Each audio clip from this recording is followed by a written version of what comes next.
Kita awali perkuliahan kita dengan sama-sama baca basmalah. Bismillahirrahmanirrahim. Rekan-rekan sekalian, teman-teman semuanya, alhamdulillah wasyukur ala ni'amillah, pada sore hari ini kita sama-sama berkumpul di satu jaringan sinkronus melalui Google Meet. Mudah-mudahan semuanya diberi kesehatan oleh Allah Subhanahu wa taala, dan kita insya Allah pada pertemuan ini akan belajar terkait dengan mata kuliah pengembangan dengan mata kuliah hadis Al-Quran hadis pendidikan. Sebelumnya saya lihat dulu ya kelas kita. Nah, kita lihat kelas kita dulu. Ya, di kelas kita studi Al-Quran dan hadis pendidikan. Di sini pada pertemuan ini saya sekaligus ya, nanti insya Allah jam 16.10 secara otomatis akan tayang pertemuan ke-7 dan pertemuan ke-8. Jadi pertemuan ke-7 sesuai dengan LPS adalah pelaksanaan ujian tengah semester. Nah, di sini saya gabungkan dengan pertemuan ke-8. Jadi nanti tolong untuk mengisi kehadiran ya di link yang sudah ditentukan ini, dua-duanya diisi ya, dua-duanya diisi. Jadi link untuk ujian tengah semester dan tentang kita bahas pertemuan ke-8 sesuai dengan RPS itu terkait dengan gender dalam pendidikan Islam. Nah, kemudian terkait dengan ujian tengah semester itu linknya sama ya dengan link yang sudah diberikan di tema ketiga ya, tentang pengumpulan tugas. Ini summarnya di sini ya, untuk tes. Nah, untuk tes nanti pertanyaan itu sama yang seperti kemarin, saya hanya mengingatkan saja. Ada mahasiswa itu ada 3 hal yang harus dilakukan. Yang pertama adalah presentasi kelompok yang sifatnya adalah individual ya. Jadi masing-masing mengirimkan file presentasinya. Yang kedua UTS, dan yang ketiga UAS. Untuk template-nya di link itu tinggal diklik ini ya, klik book-nya atau petunjuknya.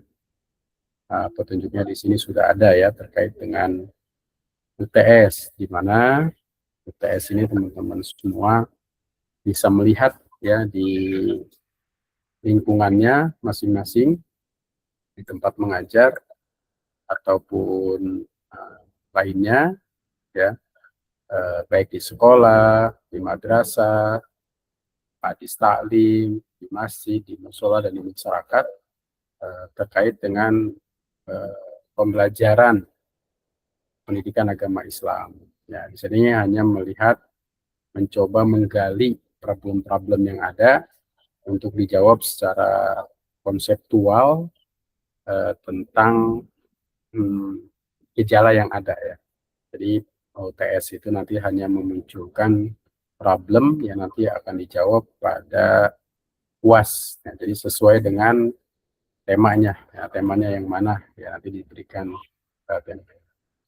Nah, jadi nanti silahkan disertakan untuk UAS ya, maaf untuk UTS, isi kehadiran, dan juga kemudian untuk materi pada saat ini. Ya, kita lihat dulu kelompok ya, kelompok kita dari mana kelompok kita? Kelompok materi ya, kelompok pemateri untuk hari ini.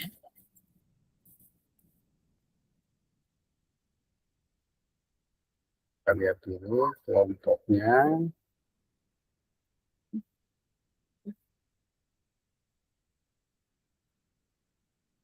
Masih lihat muter-muter ya.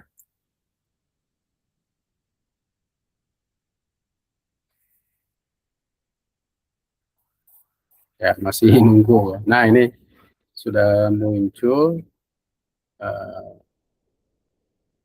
tema tentang pendidikan multikultural kemarin ya, sudah dibahas, di mana yang presentasi itu harusnya Ayah Soraya, Muhammad Ghazali, dan Azizah. Nah, sekarang ini kita bahas tentang gender ya, dalam Al-Quran dan hadis dalam konteks pendidikan atau gender dalam pendidikan agama Islam. Ini yang presentasi itu ada tiga ya. Pak Supra, Muhammad Mutim, ini juga ada saya kurang tahu ini diundang ya, tapi sudah konfirmasi atau belum. Tini, mungkin ada kali. Nah, yang presentasi ini sudah ada atau belum? Sudah. Sudah ya? Sudah itu Pak Supra. Oke, untuk ya Pak Dokter. Pak Supra ya. Pak Supra ini tentang gender ya? Siap Pak Dokter. Oke, terima kasih. Iya, sama saya Pak Dokter. Oke, silakan saling melengkapi ya. Iya. Pak Supra mangga, Bapak Pak Supra dulu ya. Ya. Izin silakan saya serahkan waktunya ke Pak Supra atau yang baik. Jadi izin screen share dulu ya Pak Dokter. Ya, silakan. Sebentar Pak Dokter. Minta waktunya sebentar. Saya buka file dokumennya dulu.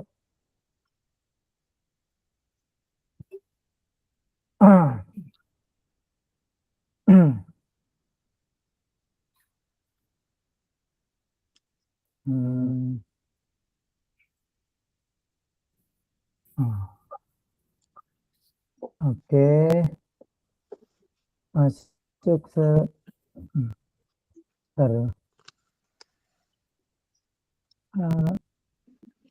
kita ke screen share ya Pak Dokter ya? Ya. Baru share. Bagikan ya Pak Dokter ya? Sebentar. Bagikan ke klik yang sebelah kanan aja, paling kanan, kemudian bagikan.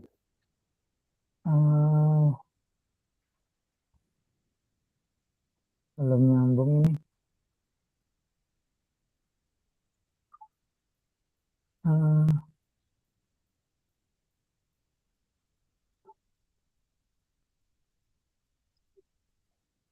Apakah sudah terlihat Pak Dokter? Kalau saya belum terlihat nih. Yang lain belum. Bagaimana? Sudah terlihat? Belum. Jadi klik ya. Ya, oke, udah mulai terlihat. Oke, terlihat ya. Kelihatan ya Pak Dokter ya? Oke, sudah jelas, sudah terlihat. Silakan. Baik, izin Pak Dokter. Assalamualaikum warahmatullahi wabarakatuh. Waalaikumsalam warahmatullahi wabarakatuh. Alhamdulillahilladzi hadana li hadza wa ma kunna linahtadiya laula an hadanallah. Rabbi shrah li sadri wa yassir li amri wahlul 'uqdatam min lisani yafqahu qawli. Allahumma shalli ala sayidina Muhammad wa ala ali sayidina Muhammad. Yang sama-sama kita hormatin dosen kita, dosen mata kuliah studi Al-Quran dan Hadis, pendidikan program Magister Pendidikan Agama Islam, Pak Dr. Edi, dan yang saya hormati seluruh rekan-rekan ya, seluruh rekan-rekan mahasiswa. Hari ini kita membahas tentang gender dalam Al-Quran dan Hadis dalam konteks pendidikan ya. Nah, jadi isu gender ini menjadi perhatian utama dalam dunia pendidikan modern seiring meningkatnya kesadaran akan hak dan keadilan bagi seluruh manusia. Tetapi masih ditemukan diskriminasi pendidikan berdasarkan jenis kelamin di berbagai lapisan masyarakat, baik dalam akses, kurikulum maupun penilaian. Nah, Al-Quran dan Hadis memberikan prinsip dasar mengenai kesetaraan martabat manusia di hadapan Allah. Pemahaman yang benar terhadap sumber-sumber tersebut akan melahirkan sistem pendidikan yang adil dan bermartabat tanpa menghilangkan kodrat laki-laki dan perempuannya sesuai fitrah. Nah, jadi rumusan masalahnya, apa pengertian gender menurut perspektif Islam ya? Kemudian bagaimana konsep gender dalam Al-Quran, bagaimana konsep gender dalam hadis, dan bagaimana implementasi gender dalam pendidikan Islam. Nah, pengertian gender secara bahasa itu berasal dari bahasa Inggris, merujuk pada perbedaan peran sosial antara laki-laki dan perempuan dalam kehidupan bermasyarakat. Secara istilah, konstruksi sosial mengenai peran, fungsi, tanggung jawab, dan hak laki-laki dan perempuan yang dibentuk oleh budaya dan lingkungan sosial. Perbedaan seks vs gender. Seks bersifat biologi, jadi kadang-kadang begini, kita itu membedakannya sesuai seks, padahal beda seks dengan gender ya Bapak Ibu. Nah, teman-teman sekalian, seks itu bersifat biologis, kodrati dan tidak dapat berubah. Seperti mengandung, melahirkan, menyusui perempuan. Nah, itu seks. Tapi gender bukan itu. Gender itu bersifat sosial budaya. Dapat berubah sesuai zaman dan konteks budaya. Kita lihat di Indonesia, di zaman Orde Baru, keterlibatan perempuan dalam parlemen itu sangat tidak ada gitu ya. Tapi sekarang justru berapa persen dari parlemen itu dipegang oleh perempuan. Nah, prinsip kesetaraan dan gender dalam Al-Quran ini mengacu kepada Al-Quran surat Al-Hujurat ayat 13. Ya, di sana dikatakan A'udzubillahi minasyaitonirrajim, bismillahirrahmanirrahim. Ya ayyuhan nas inna khalaqnakum min dzakari wa unsa wa ja'alnakum syu'uban wa qabaila lita'arafu. Ditutup dengan ayat di sana, inna akramakum indallahi atqakum. Nah, jadi ayat ini berbicara tentang gender ya. Ya ayyuhan nas, wahai manusia, inna khalaqnakum, sungguhnya kami menciptakan kamu min dzakari wa unsa, dari laki-laki dan perempuan. Kalau laki-laki dan perempuan itu seks.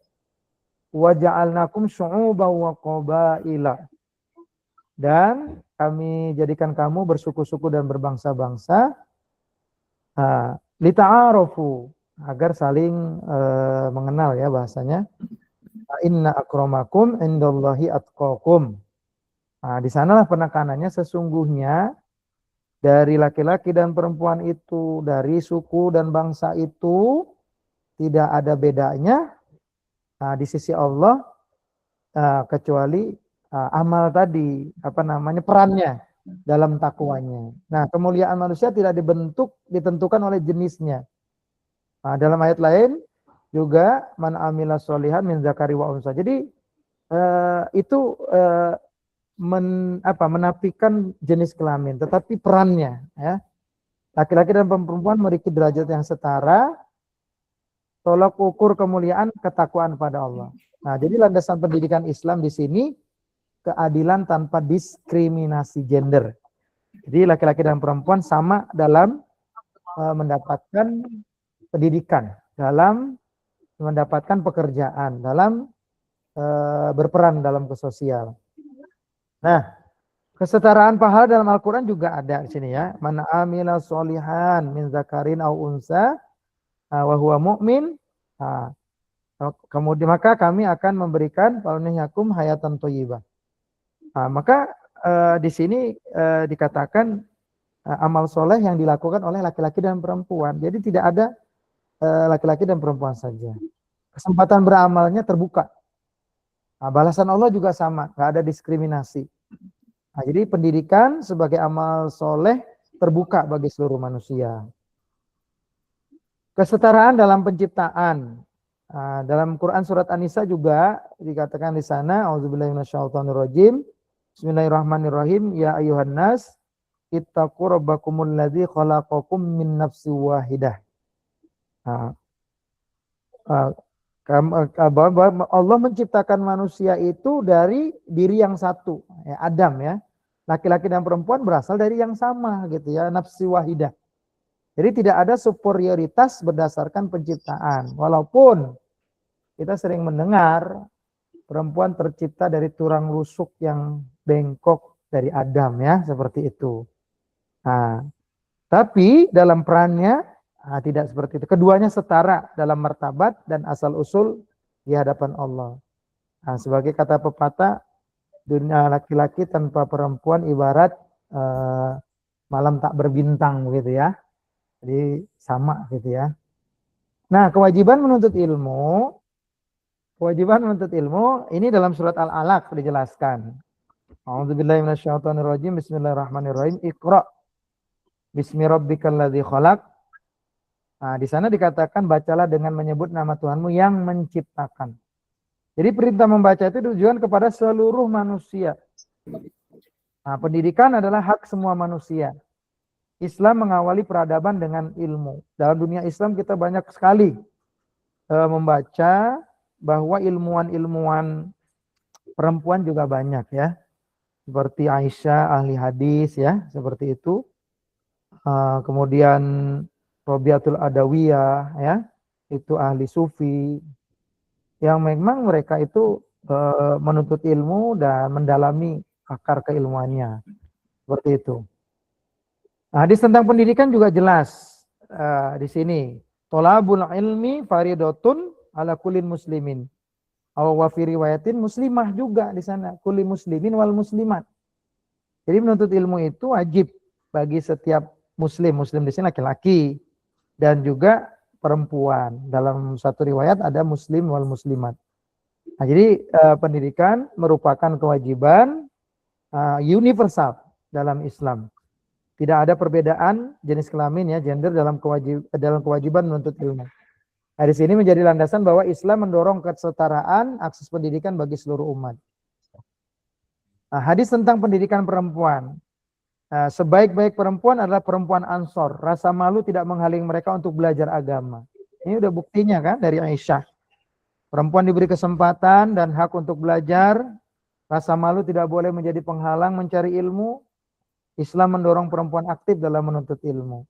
Jadi dalam pendidikan tidak ada pembatasan. Rasulullah sebagai teladan pendidikan gender. Jadi mengajar laki-laki dan perempuan, menyediakan majelis khusus, lalu perempuan memberikan kesempatan bertanya, menghargai pendapat perempuan.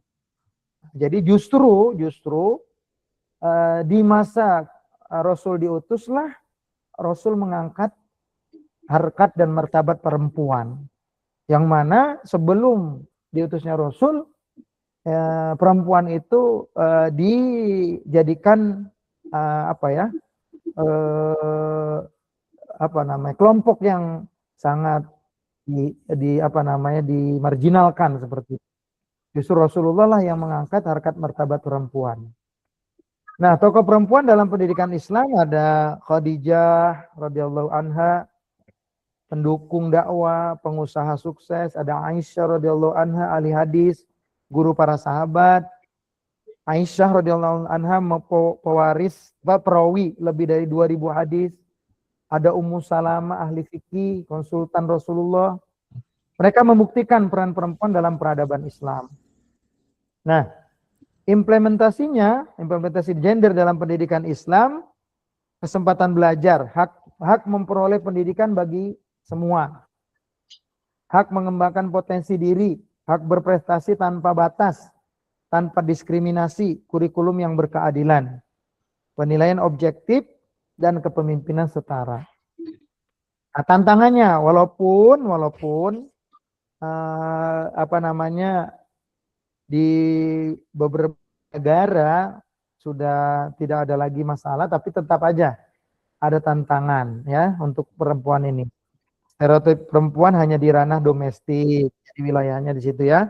Laki-laki lebih dianggap pantas menjadi pemimpin. Ketimpangan akses pendidikan bagi perempuan, bias gender dalam buku pelajaran dan kurikulum, minimnya kebijakan pendidikan yang berkeadilan gender. Nah, solusi menurut Islam, pendidikan berbasis keadilan dan kesetaraan, mengembangkan potensi sesuai kemampuan, menghilangkan diskriminasi dalam pendidikan, tetap menjaga nilai-nilai syariat Islam, menanamkan akhlak dan tanggung jawab. Relevansinya dengan pendidikan Indonesia, implementasi melalui kurikulum merdeka, pendidikan karakter berbasis nilai Islam, moderasi beragama dalam pembelajaran, kesempatan belajar setara bagi semua, perlindungan hak peserta didik. Nah, dalam Islam, analisis kritisnya ini dalam Islam mengajarkan equality of dignity ya, kesetaraan martabat, bukan equality of role, penyamaan peran. Jadi hak memperoleh ilmu pengetahuan adalah sama bagi laki-laki dan perempuan, namun pembagian tugas dan tanggung jawab dapat berbeda sesuai syariat dan kemaslahatan. Walaupun dia ibu rumah tangga, tapi tidak menghalangi dia seorang S3. Walaupun ada istilah setinggi-tingginya pendidikan perempuan, ujung-ujungnya juga di dapur, di kasur, di sumur, tapi ya, tetapi tidak bisa dikatakan itu sebagai batasan. Keadilan dalam Islam bukan berarti menyeragamkan peran, melainkan menempatkan setiap individu sesuai fitrah dan potensinya untuk kemaslahatan umat. Simpulannya, Al-Quran menegaskan persamaan derajat semua manusia. Hadis juga menunjukkan perempuan memiliki hak memperoleh pendidikan. Pendidikan Islam harus bebas dari segala bentuk diskriminasi. Kesetaraan dalam Islam adalah keadilan sesuai fitrah dan bukan penyeragaman peran. Pendidikan Islam bertujuan melahirkan insan bertakwa, berilmu, dan berakhlak. Ya. Di sini kita bisa mungkin diskusi nanti ya, bagaimana implementasi konsep kesetaraan gender dalam pendidikan Islam tanpa bertentangan dengan nilai Islam. Bagaimana sekolah Islam dapat menerapkan kesetaraan tanpa melanggar syariat. Apa peran guru dalam menghilangkan bias gender di kelas. Bagaimana kurikulum dapat mencerminkan keadilan gender Islami. Begitu Pak Dokter, mungkin ada tambahan, sanggahan, pertanyaan dari teman-teman. Silakan. Ya, terima kasih. Ini luar biasa ya, sudah menyampaikan materi. Ada satu lagi ya yang tetap dengan gender juga, tentang gender juga. Satu kelompok itu Pak Dokter. Satu kelompok dengan Pak Nur, apa namanya Pak? Saya Muhammad Nurdin. Silakan Pak Muhammad Nurdin bisa menambahkan. Pakai slide saya nggak apa-apa ya? Ya, silakan. Ya, jadi nanti saling melengkapi aja lah gitu ya. Betul, saling melengkapi. Oke. Ini nanti mau dibagi dulu. Silakan berbagi share. Saya tutup screen saya ya. Oke. Ya. Ya Pak, makasih banyak. Silakan Pak Muhammad Nurdin, saling melengkapi.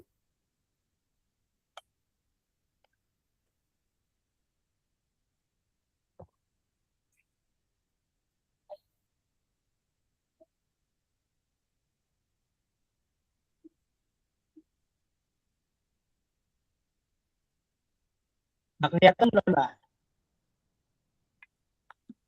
Belum ini Pak Nurdin. Belum ya.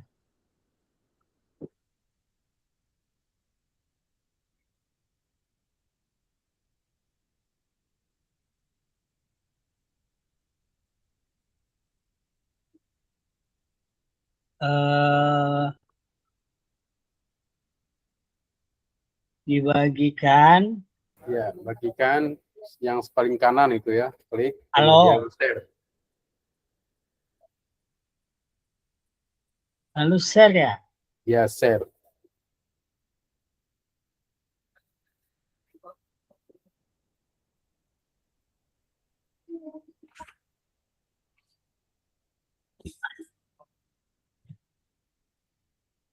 Jadi klik tanda panah yang di bawah itu. Klik yang paling sebelah kanan. Paling sebelah kanan itu enter screen ya. Kemudian klik ininya, tanda yang di tengahnya klik tuh. Klik yang di tengahnya kemudian share.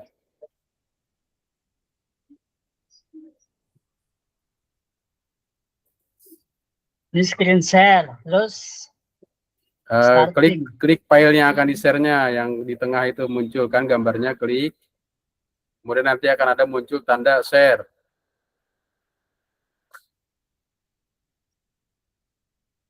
Share. Oh ya, enter screen ya. Ya, enter screen, kemudian klik gambar yang di tengahnya. Ini alo Kemudian bukan itu Pak Dokter. ya, Alo ya. ya gimana Ya. Pak? Yang kelihatan itu belum? Sedang ya, oke, sudah terlihat. Terlihat. Cuma ya, silakan buka filenya Pak, buka filenya. Jadi Buka filenya yang akan dipresentasikan. Ya, filenya ada di mana? Buka. kayaknya ada di Nah, klik foldernya itu. Silakan buka filenya.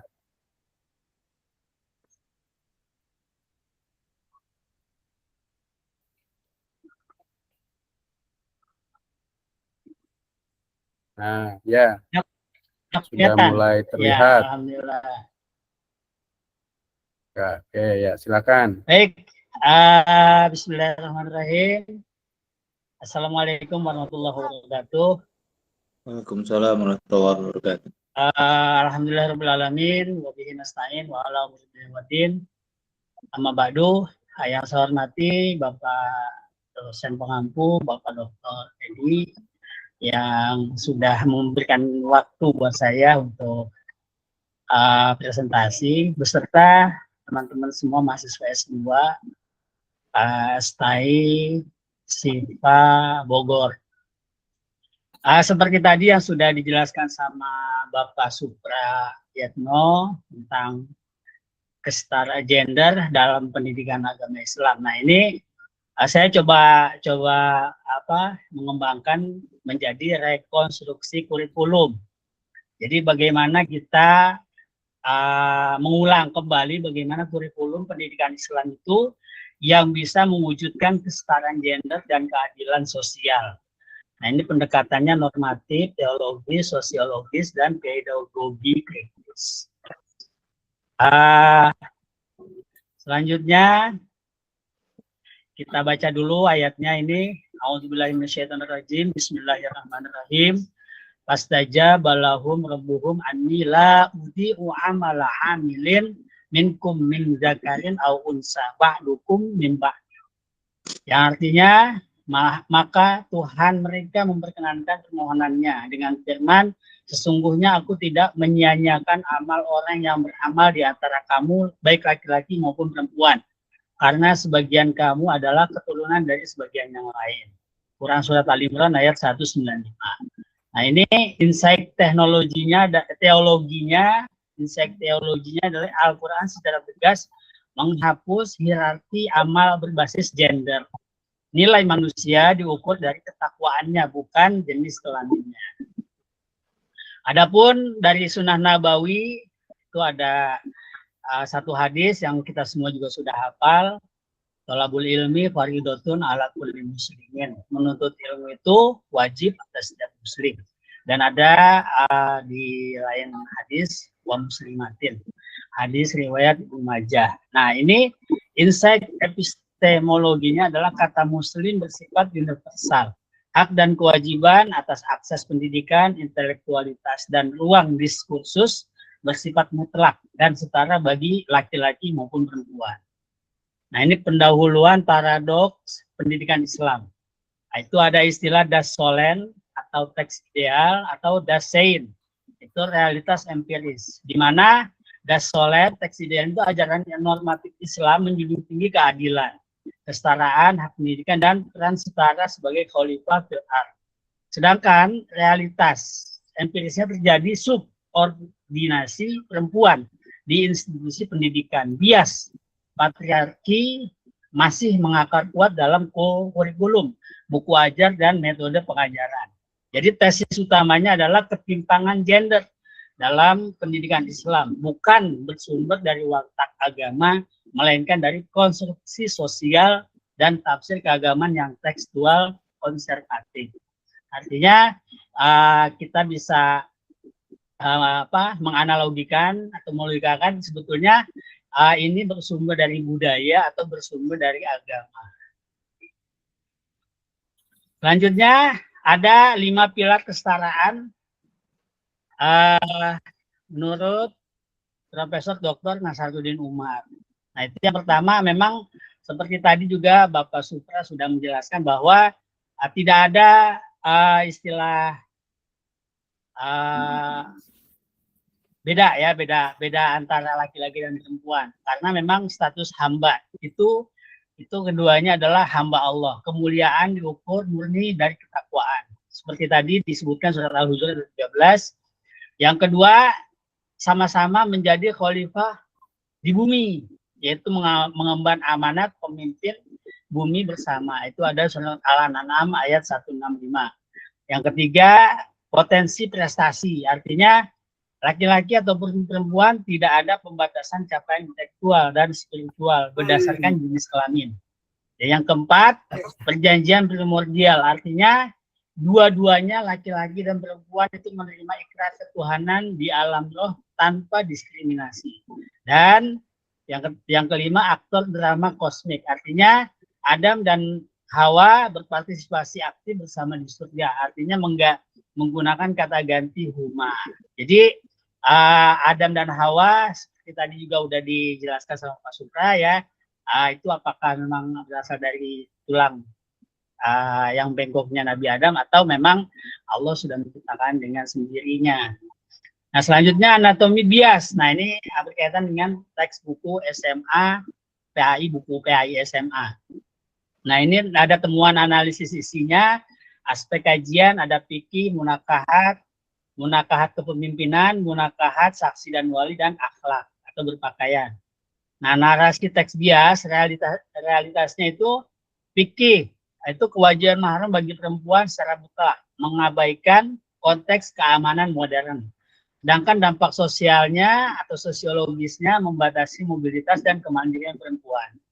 Sedangkan munakahat atau kepemimpinan laki-laki diklaim mutlak sebagai pemimpin karena kodrat dan fisik. Namun dampak sosiologisnya subordinasi istri meniadakan pola kemitraan, artinya tidak ada partnership lah.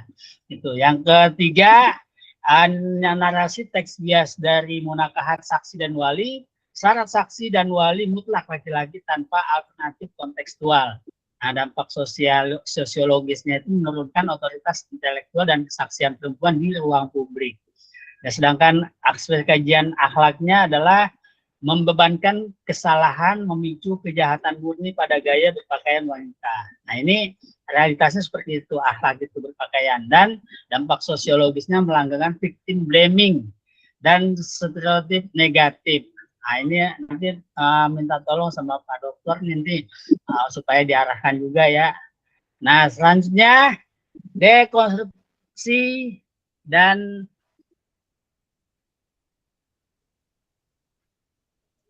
teks bias bergeser pada tafsir. Tafsir literalis, patriarkis, dan tafsir kontekstual makosidi. Memahami teks secara ahistoris. Contoh, Quran surat 4 ayat 34. Kepemimpinan keluarga mutlak milik suami sebagai kodrat.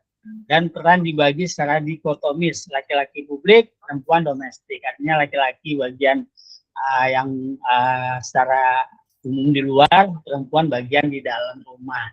Sedangkan tafsir kontekstual makosidi menggali nilai moral universal dan makosid syariah. Contoh rekonstruksinya itu kepemimpinan qawam itu berbasis pada kelebihan kapasitas, fadl, dan kemampuan finansial infak.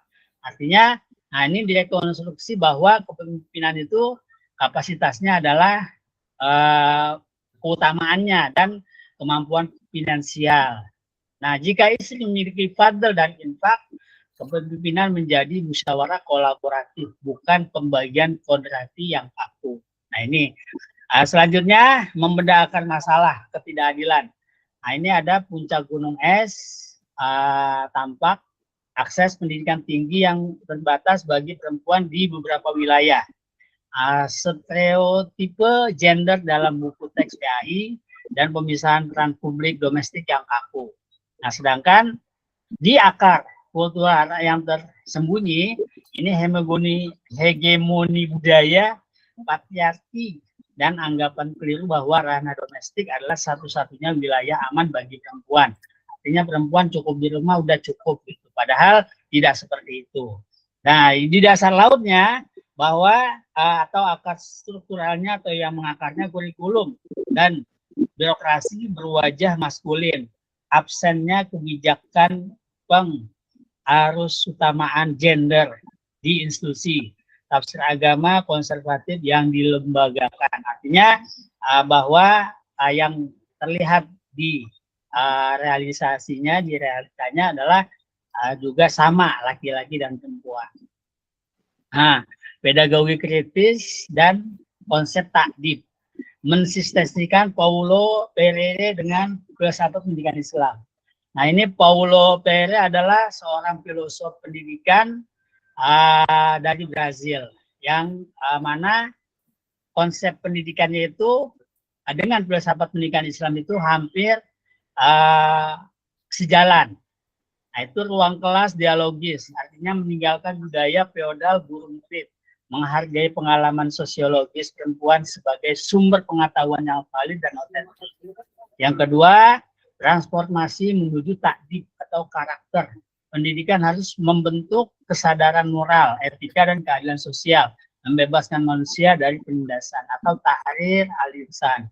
Sedangkan yang ketiga, kritik atas taklim, transmisi, pendidikan konservatif sering terjebak pada sekedar transfer hafalan yang tanpa sadar mereproduksi ketimpangan kelas atau gender, baik sistem Bang Freire ini. Jadi ini antara Paulo Freire dengan filsafat pendidikan Islam itu sama-sama mencoba untuk menyamakan antara laki-laki dan perempuan. Nah, kerangka kurikulum PAI ini responsif gender. Yang pertama, konteks dan standar kompetensi. Yang kedua, materi dan bahan ajar.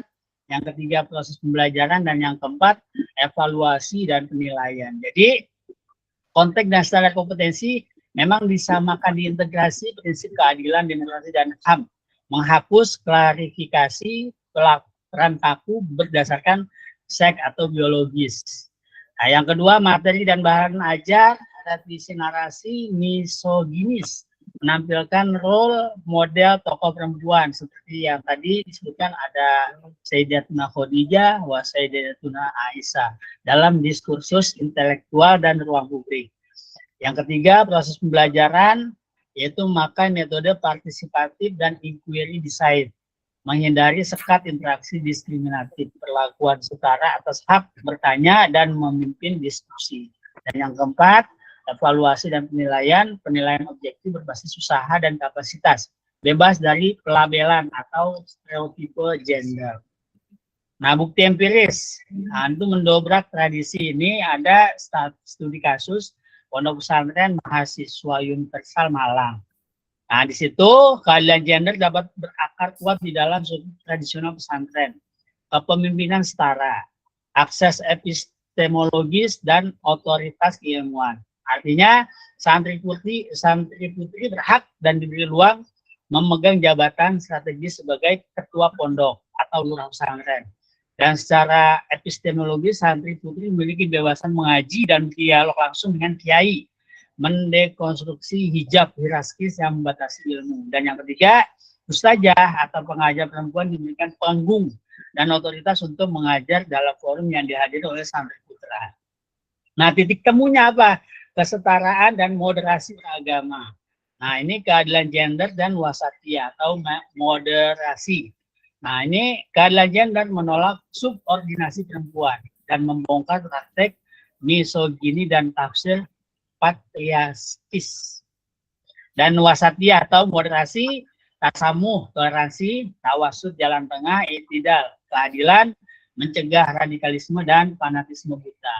Jadi sinergi transformasi itu bahwa pendidikan agama yang moderat mustahil terwujud tanpa perspektif adil gender. Kurikulum PAI harus membongkar radikalisme dan bias gender secara bersamaan untuk mewujudkan Islam rahmatan lil alamin. Nah, sintesisnya, ekosistem pendidikan Islam transformatoris. Nah, ini output lulusan. Yang pertama moderat, toleran, dan anti kekerasan. kritis terhadap ketidakadilan struktural, mampu berkolaborasi setara tanpa batasan gender. Nah, sedangkan proses dan sistemnya pendidik dengan literasi gender, bahan ajar bebas bias, dan pedagogi dialogis atau takdim. Input, fondasi, tafsir, kontekstual, makosid, syariah, dan kebijakan pengaruh utamaan gender institusi. Nah, selanjutnya kesimpulannya menuju keadilan hakiki. Aksi pembebasan mewujudkan keadilan gender bukanlah konfrontasi terhadap ajaran Islam, melainkan upaya mengembalikan Islam pada kemurniannya dari distorsi budaya patriarki. Dan yang kedua, kebutuhan mendesak, dibutuhkan intervensi sistemik mulai dari revisi literatur KAI, pelatihan sensitivitas guru, hingga kurikulum berbasis nilai kemanusiaan universal. Nah, ini di sini ada yang terakhir, mendidik dengan kesetaraan adalah merawat peradaban masa depan tanpa kepincangan. Demikianlah materi yang bisa saya sampaikan, lebih kurangnya mohon maaf. Wallahul muwaffiq ila aqwamit thoriq. Wassalamualaikum warahmatullahi wabarakatuh. Waalaikumsalam warahmatullahi wabarakatuh. Terima kasih. Ya, terima kasih kepada Pak Supra dan Pak Nurdin ya, yang sudah mempresentasikan terkait dengan materi dengan tema gender. Saya ingin sedikit ya menambahkan terkait dengan diskusi untuk materi yang terkait dengan gender ini. Nah, materi yang terkait dengan gender ini sebenarnya saat ini ya, itu sudah menjadi sebuah isu yang sifatnya nasional bahkan internasional. Isu nasional dan internasional itu paling tidak ada 3 ya. Yang pertama adalah demokratisasi, yang kedua adalah emansipasi dan gender, yang ketiga adalah juga terkait dengan isu rasialis. Nah, isu-isu ini artinya ketika sebuah negara tidak menerapkan demokratisasi, maka negara itu menjadi negara yang dalam tanda kutip tidak baik. Jika negara tidak memperhatikan feminisme atau kesetaraan, bukan feminis ya, kesetaraan gender, maka negara itu cenderung menjadi tidak baik, dan di dalamnya juga ada nilai-nilai hak asasi manusia. Dan walaupun skala atau ukuran-ukuran ini sangat didominasi oleh pemikiran-pemikiran yang berasal dari Barat. Nah, tadi sudah dijelaskan ya terkait dengan gender oleh Pak Supra, bahwa gender itu sifatnya adalah kodrati. Gender itu adalah sifatnya adalah proses pembagian peran. Ya. Jadi ada konstruksi sosial, peran, hak, dan kewajiban. Gender itu dibentuk oleh budaya lokal dan juga bisa diubah sesuai dengan konteks zaman. Itu gender, perspektif tentang gender. Nah, kemudian kalau gender itu juga persepsi domestik dan publik yang tadi saya sampaikan. Kemudian juga terkait dengan kesetaraan ini, ya kesetaraan ini, maka seks itu lebih cenderung pada sesuatu yang kodrati. Ya, tadi sudah disampaikan ya, bahwa perempuan memiliki ciri-ciri khusus yang tidak ada pada laki-laki. Perempuan melahirkan, laki-laki tidak melahirkan. Itu adalah seks. Kemudian perempuan memiliki tubuh ya yang berbeda dengan laki-laki. Nah, itu adalah terkait dengan seks. Nah, kemudian saya ingin menambahkan terkait dengan sejarah ya, terkait dengan sejarah. Kalau kita melihat dalam konteks sejarah, maka sebenarnya pendidikan Islam itu sudah memberi ruang yang terbuka bagi perempuan. Dari mulai teks wahyu dan juga hadis. Yaitu juga dalam hadis itu ada kalimat faridotun. Nah, kemudian ada muslimin wa muslimah. Ada kekhususan. Kalimat faridotun itu bahasanya kita bisa terjemahkan sangat wajib ya. Di situ ada kalimat laki-laki dan perempuan. Nah, artinya kesetaraan ini sebenarnya sudah diinstruksikan ya, sudah diperintahkan sejak lama. Nah, tinggal dalam konteks gendernya, dalam konteks budayanya. Nah, kemudian juga kita biasanya di madrasah ya, kadang-kadang, bukan kadang ya, ada juga kitab-kitab khusus yang diberikan untuk siswa laki-laki dan siswa perempuan.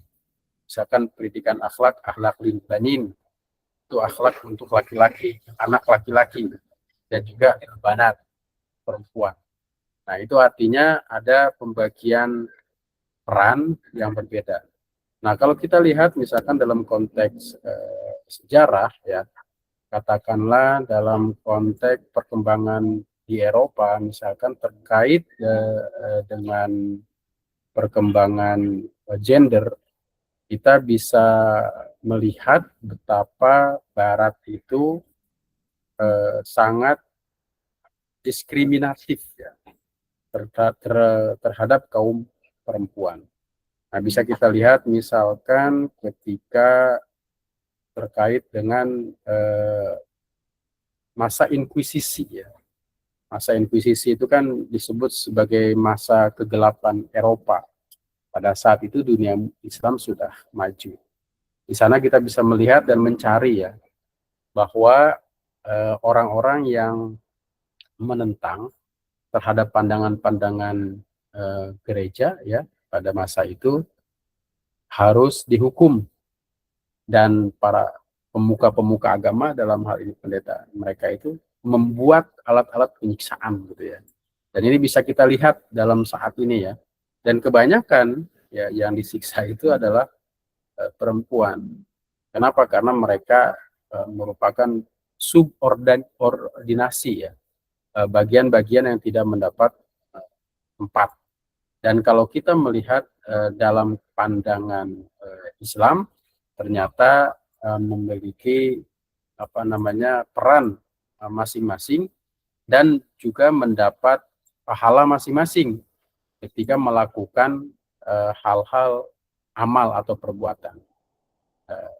Nah, kemudian dalam konteks sejarah ini misalkan di Yunani kuno ya, perempuan tidak diakui hak sipil atau warisnya, dieksploitasi untuk selera elit, tidak dapat berekspresi secara alamiah. Ini pada masa Yunani kuno. Kemudian pada masa Yahudi atau Nasrani pra-Islam ini, wanita itu kerap diposisikan sebagai subordinasi hukum ya, seperempat kesaksian atau waris ya. Kemudian dikonstruksi sebagai sumber laknat atau senjata iblis. Bahkan bisa ditemukan bahwa perempuan itu adalah setengah iblis gitu ya dalam teks-teksnya. Nah, ini tentu sejarah-sejarah ini tidak bisa dihilangkan terkait dengan dominasi antara laki-laki dan perempuan, gender. Kemudian juga pada masa Kekaisaran Romawi dalam konteks sejarah itu, perempuan itu sepenuhnya di bawah kekuasaan mutlak, pemilikan, bukan pengayoman ayah atau suami. Bahkan dalam masyarakat Arab, jahiliyah, pra-Islam, mereka juga sudah punya tradisi ya, bahwa kelahiran bayi perempuan itu dianggap sebagai aib. Berujung pada praktik infantisida ya, tidak ada hak kepemilikan atas atau waris. Nah, Islam itu kemudian hadir memberikan hak yang signifikan kepada perempuan, kemudian juga teks-teks wahyu bahwa laki perempuan itu sama, in dzakarin wa unsa ya, inna akramakum indallahi atqakum. Kemudian berbuat baik laki-laki dan perempuan juga memiliki pahala yang sama. Tentu ini adalah sebuah revolusi ya, yang tinggi, yang melampaui zamannya. Nah, sehingga sampai saat sekarang ya sebenarnya dalam konteks peradaban ya, nah, Islam itu adalah ajaran agama yang sangat menghormati perempuan. Nah, walaupun dalam sisi-sisi lain dianggap tidak baik ya, karena mereka melihat dari perspektif berbeda. Secara jumlah misalkan tentu perempuan lebih banyak dari laki-laki. Secara tanggung jawab dalam agama Islam, laki-laki memang memiliki tanggung jawab yang lebih besar dibanding dengan perempuan dalam hal nafkah ya. Oleh karena itu Islam adalah ajaran yang sangat menghormati perempuan, dan dalam praktik pendidikannya seharusnya memang hal-hal ini menjadi nilai utama ya, nilai utama yang memang harus diperhatikan, di mana peran-peran perempuan itu harus dipertimbangkan, karena memang saat ini juga kita bisa melihat ya, dalam skala nasional maupun internasional itu ada gerakan-gerakan feminisme yang menunjukkan kesetaraan atau kesamaan ya antara laki-laki dan perempuan, walaupun sebenarnya hal ini adalah sesuatu yang memang harus diperbaiki, karena Islam sudah memberikan panduan bagaimana mereka memiliki hak ya yang setara dalam hal-hal beribadah, dalam hal-hal yang lainnya. Nah, oleh karena itu menjadi PR bagi kita untuk bagaimana mengimplementasikan kesetaraan dalam proses pembelajaran di madrasah ataupun di sekolah dengan memperhatikan kesetaraan gender. Nah, itu aja mungkin terkait dengan saya menambahkan materi sudah disampaikan tadi oleh Pak Nurdin, Pak Ustadz Pak Supra, dan para asatidz yang lain ya. Oleh karena itu jika ada diskusi disilahkan ya. Saya kembalikan ke yang tadi presentasi, saya kembalikan ke Pak Supra. Silakan Pak Supra. Baik, terima kasih Pak Dokter. Kira-kira teman-teman ada tambahan bagaimana sudah sepakat dengan apa yang kami presentasikan? Bagaimana peran guru? Apakah guru itu laki-laki dan perempuan, lebih dominan laki-laki atau lebih dominan perempuan di kelas, atau bagaimana ini? Apa mau bertanya nih Pak Supra dan Pak Nurdin? Iya. Waduh, yang ditanya tidak lebih baik dari yang bertanya ini. Mohon maaf ya, nanti kalau jawabannya tidak bagus. Siap-siap, silakan Ustaz. Menarik tadi terkait dengan gender ya. Bagaimana kondisi ketika ini kan banyak terjadi seperti tadi ya, kan ada hal yang sifatnya dogma dalam Islam seperti ar-rijalu qawwamuna 'alan nisa. Kalau tadi yang disampaikan tuh ada pembatasan, enggak tahu pembatasan lo apa, bahwa itu adalah wilayah dalam sebuah keluarga, tidak keluar dalam wilayah yang lain itu. Ya, jadi seperti sebagai guru dan seterusnya. Yang jadi pertanyaan ketika dogma yang lain, contoh misalnya suara wanita itu adalah aurat gitu. Apakah itu juga sebagai bagian yang membatasi bahwa wanita itu memang tidak sebebas laki-laki dalam hal beberapa kewajiban-kewajiban yang harus ditunaikan, di antaranya kayak misalnya menjadi guru yang diajarkan misalnya anak SMA gitu. Ya, dia bisa mendengar suaranya yang merdu, dia bisa melihat wajahnya yang mungkin menarik dan seterusnya. Ya, bagaimana dengan kondisi seperti ini? Waduh, saya nyerah ini Ustaz. Yang bertanya lebih paham dari saya nih. Aduh. Ya. Baik, saya rasa begini, saya izin ya Pak Dokter ya Pak Dhani Ustaz. Saya ingin menjawab bahwa lingkup perempuan itu memang punya komunitasnya sendiri ya, bukan batas ya, komunitasnya ya.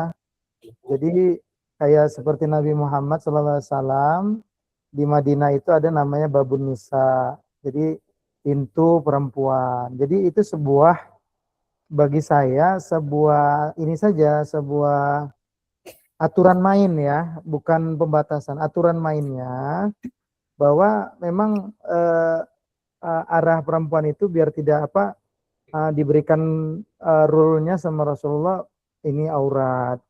Kemudian dan itu tidak sebenarnya tidak menghalangi mereka untuk berperan seperti itu. Wallahu a'lam bishawab. Pak Muhammad Nurdin, bantuin. Saya bantuin. Ya, Pak Dani ngajar kan ya? Hadir. Ngajar. Iya, ngajar kan ya? Ngajar kan? Ngajar. Maksudnya memberikan ilmu sama anak-anak. Nah, Iya. kalau misalkan ini sih saya mah logika aja lah gitu ya. Kalau misalkan ada guru SMA perempuan, masih muda lagi, belum nikah lagi, ya enggak? Ya enggak? Terus ngajar anak SMA gitu. Saya pikir karena itu kewajiban, maka dia harus melaksanakan kewajiban itu. Kalau menurut saya. Jadi ketika si anak nanti menangkap apakah suaranya merdu, apakah pakaiannya itu membuat dia menjadi apa. Nah, disitulah nanti letak daripada bagaimana dia sebagai gendernya si wanita tadi, si guru tadi, untuk bisa menegaskan bahwa dia memiliki kewajiban untuk mengajar. Sehingga pikirannya harus dikosongkan, jangan berpikir yang negatif dan lain sebagainya. Sehingga penegasan dari si guru perempuan tadi akan membuat si siswa yang SMA tadi bisa berpikir lebih dewasa atau mengajak kepada anak-anak itu supaya berpikir yang lebih baik lagi. Artinya si guru tadi harus bisa mengedukasi siswa-siswinya semua untuk bahwa kewajiban adalah kewajiban. Sehingga ketika itu merupakan salah satu hal yang katakanlah misalnya aurat, itu harus bisa disampingkan dulu atau barangkali diberikan pemahaman-pemahaman yang lebih mendetail kepada kewajiban seorang pendidik gitu. Jadi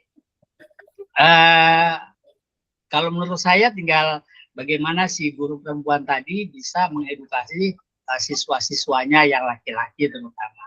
Mungkin itu. Jadi mudah-mudahan sih ada jawaban dari Pak Dokter ini ya enggak. Jadi kita juga kan Pak Nurudin boleh nambahin sedikit? Iya, boleh. Nambahin pertanyaan jadinya. Bagaimana kalau misalnya siswa ini membutuhkan pendidikan seksual sementara gurunya perempuan?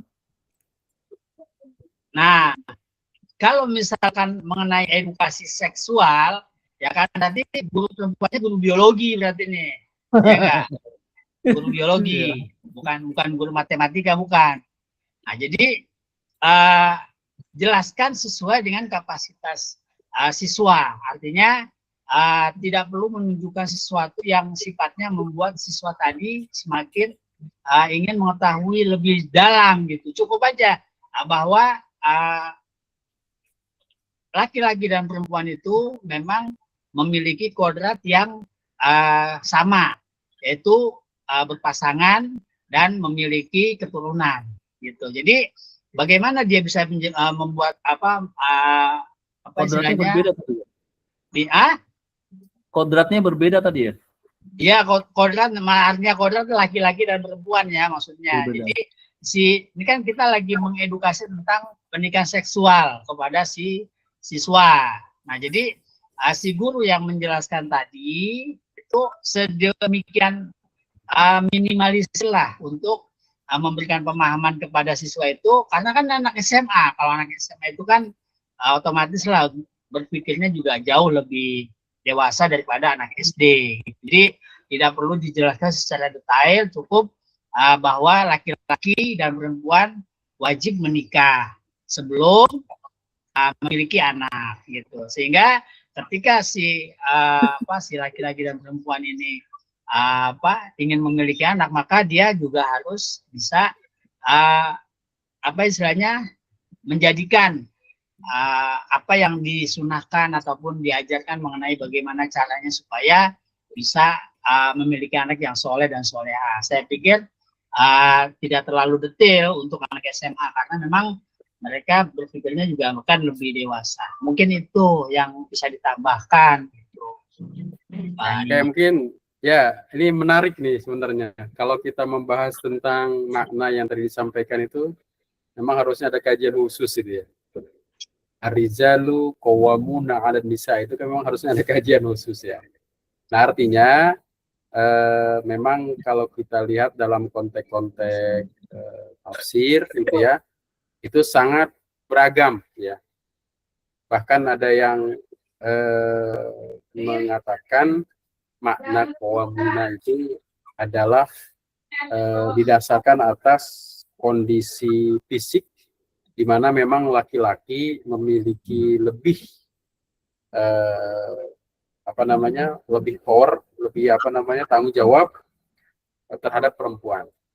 Nah kemudian juga gender ini juga sangat pengaruh juga kemudian kepada lainnya, misalkan pemimpin itu harus laki-laki misalkan. Ini juga dalam praktiknya sangat terkait dengan konteks budaya. Maka kemudian gerakan-gerakan feminisme ya kalau yang ada ya seperti di UIN Jakarta itu ada Musda Mulia ya itu juga sangat pemikiran-pemikirannya juga sangat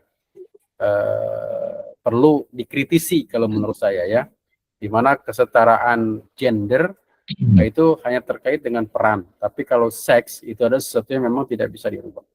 Oleh ini mungkin ada yang menambahkan nih, ada Firmansyah, silakan Pak Ade.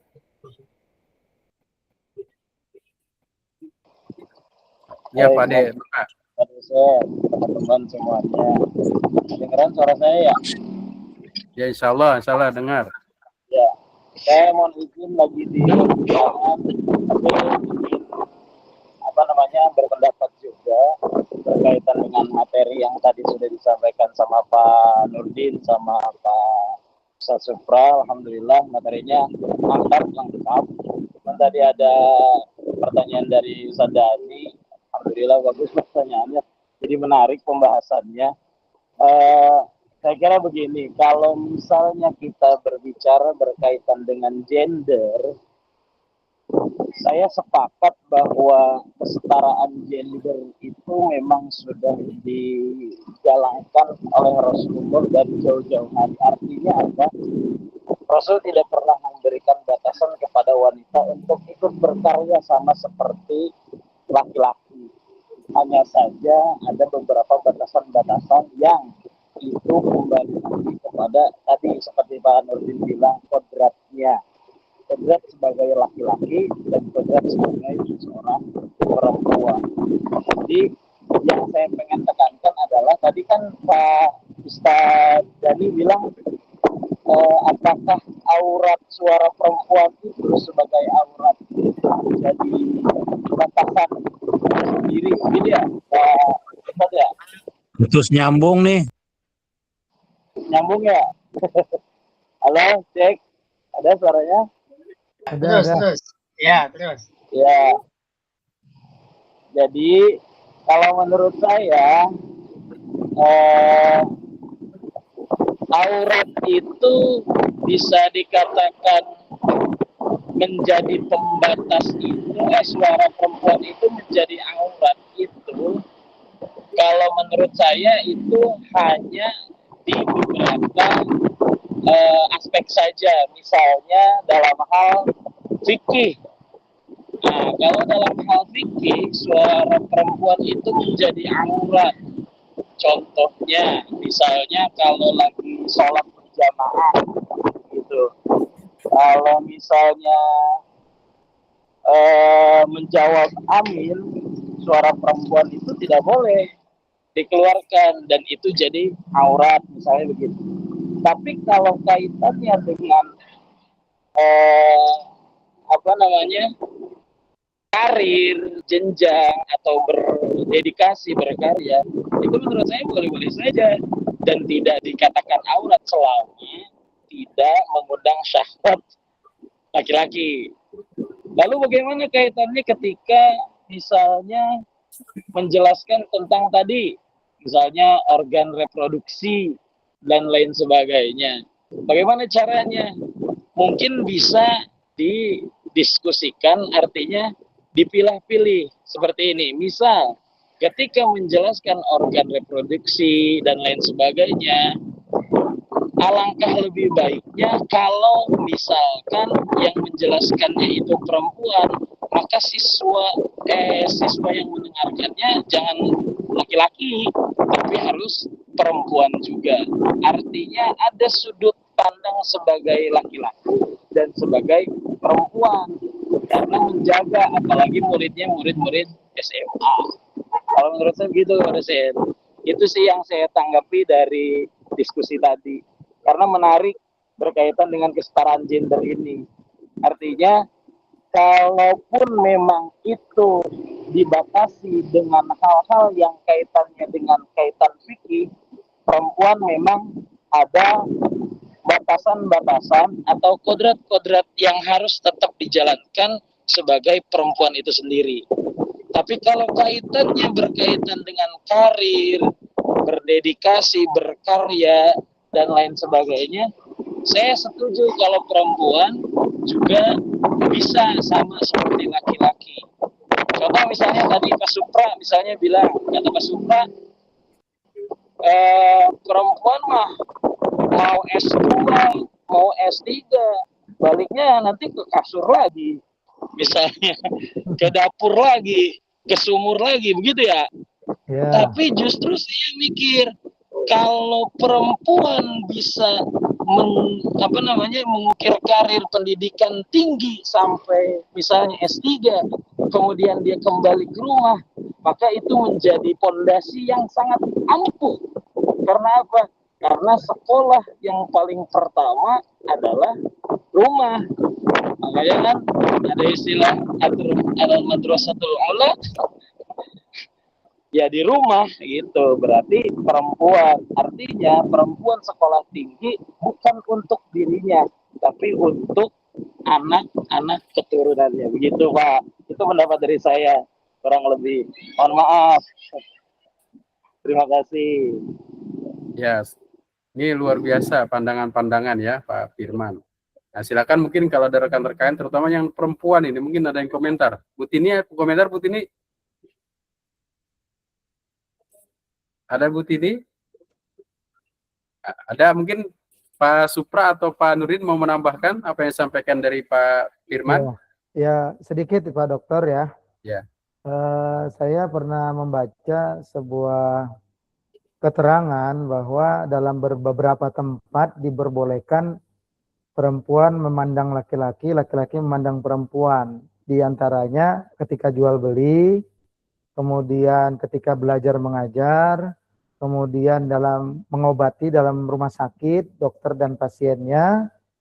Dan ini mungkin juga bisa ditarik kepada mengajar tadi, batas aurat, ada hal-hal yang bisa ditoleransi untuk di konteks tertentu, mengajar, jual beli, pasien di rumah sakit, begitu ya. Itu saja Dokter.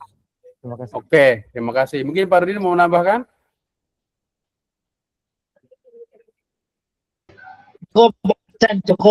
Cukup ya. Ibu Lilis mau komentar, Ibu Lilis? Baik Pak, terima kasih. Assalamualaikum warahmatullahi wabarakatuh. Assalamualaikum warahmatullahi wabarakatuh. Sebetulnya bukan komentar sih Pak ya.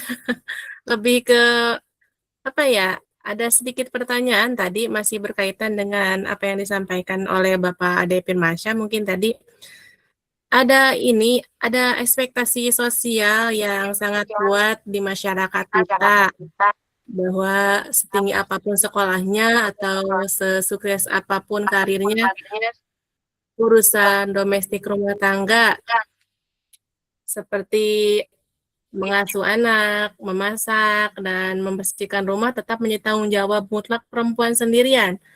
Ya Pak ya. Nah, akibatnya banyak perempuan yang mengalami kelelahan mental karena harus memikul peran ganda. Sementara tidak sedikit juga yang akhirnya terpaksa mengubur potensinya. potensi akademiknya misalkan. Seperti itu Pak, memilih ya. Namun ada juga yang harus berperan ganda juga di rumah, iya. Sementara di sekolah pun harus bekerja.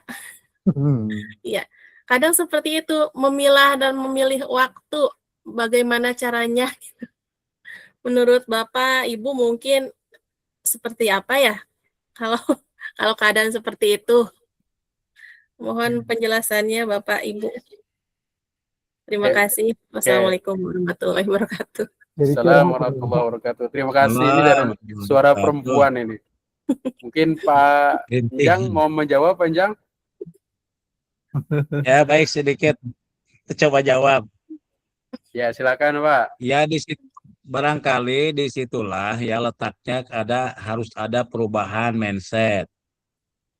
Nah, di mana tadi sesungguhnya dari sisi karir, sisi pendidikan, sisi segala macam, bahkan sisi berbuat kebaikan, sisi ibadah, semuanya kita tuh sama antara laki dan perempuan.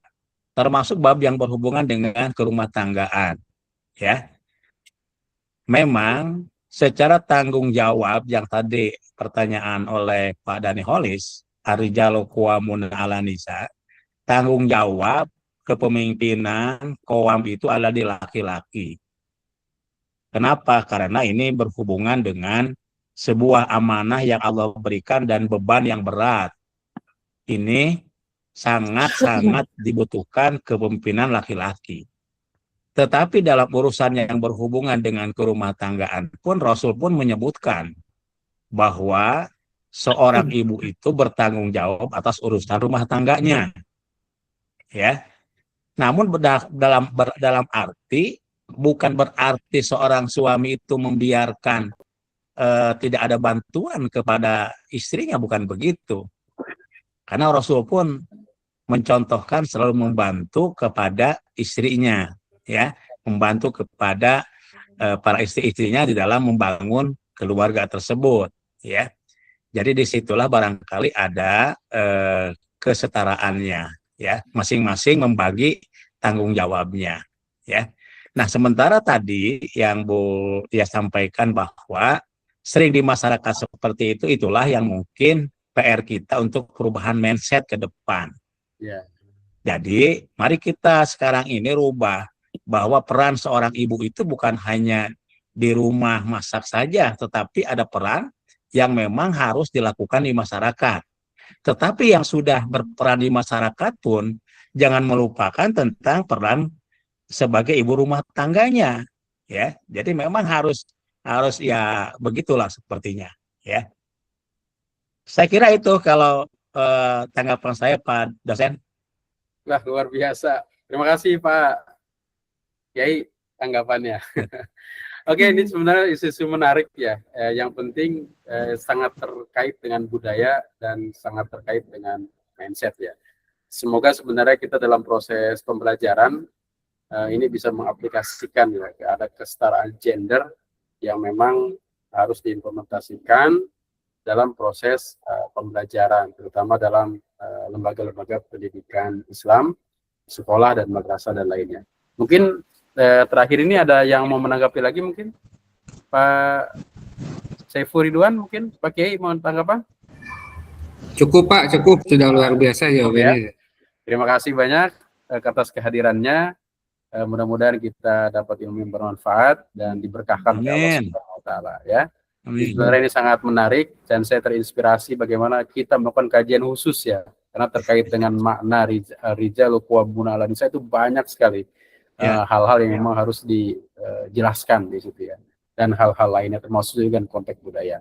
Nah, itu saja ya, mudah-mudahan ini bisa menginspirasi kita dan bisa mengimplementasikan dalam pembelajaran di lembaga dan sekolah kita masing-masing. Terima kasih atas perhatiannya, atas kehadirannya. Jangan lupa ya teman-teman, hari ini mengisi kehadiran 2, 1 di 7 dan 8, di tema 7 dan 8 di grup baru. Tema 7 tentang